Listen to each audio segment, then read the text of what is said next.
Sunday evening நம்ம ஊருக்கு பக்கத்துலேயே பொருள் காட்சி போட்டிருக்காங்க. வா போய் பார்த்துட்டு வரலான்னு என்னோடய ஃப்ரெண்ட் என்னை கூட்டிகிட்டு போயிருந்தா. இங்கே வந்து கிட்ஸுங்க விளையாடுற மாதிரி தான் எல்லாம் இருந்தது. நான் அதெல்லாம் எதுவும் ட்ரை பண்ணலை. சரி வந்ததுக்கு நம்ம ஷாப்பிங்காவது பண்ணலான்னு இந்த கடைக்கு போயிருந்தோம். இங்கே வந்து 10 ரூபீஸ் அப்படி இல்லைன்னா 20 ரூபீஸுன்ற மாதிரி தான் இந்த பொருள் எல்லாமே சேல் பண்ணாங்க.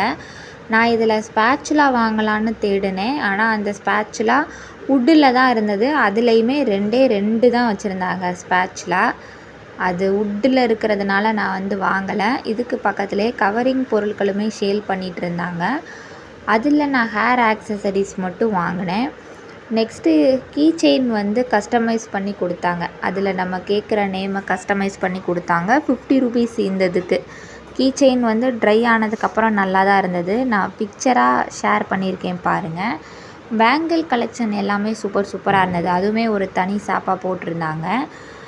பேங்கிள் நான் வாங்கலை. நான் இந்த மாதிரி பேங்கிளெல்லாம் யூஸ் பண்ணி பழக்கம் இல்லைன்றதுனால நான் வாங்கலை. அதுக்கப்புறம் சரி வந்ததுக்கு ஒரு கேமாவது ட்ரை பண்ணலான்னு ட்ரை பண்ணோம். ஆனால் அந்த கேமுமே எப்படி விளையாடணும்னு தெரியாமல் தான் விளையாண்டேன். எனக்கு ஒரு கப்பு வந்து கிஃப்டாக கொடுத்துருந்தாங்க. எனக்கு அப்புறம் என் கூட வந்திருந்த என்னோடய ஃப்ரெண்டு வந்து இந்த கேமை வந்து விளையாண்டுருந்தா.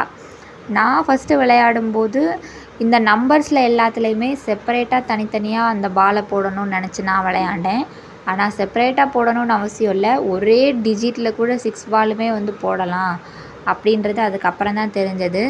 சரி நான் தான் தெரியாமல் விளையாண்டேன், நீயாவது கரெக்டாக விளையாண்டு வேறு ஏதாவது பொருள் வந்து கிஃப்டாக வாங்க பாருன்னதுக்கு என்னோடய ஃப்ரெண்டுக்குமே நான் என்ன கப்பு வாங்கினேனோ கலர் கூட மாறாமல் அதே கப்பை தான் அவளுமே வந்து கிஃப்டாக வாங்கியிருந்தா. விளையாண்டு முடிச்சுட்டு அப்படியே அங்கேருந்து கிளம்பியாச்சு. உங்களுக்கு இந்த மாதிரி லாங் வீடியோஸ் வேணும்னா எனக்கு வந்து கமெண்ட் பண்ணுங்கள்.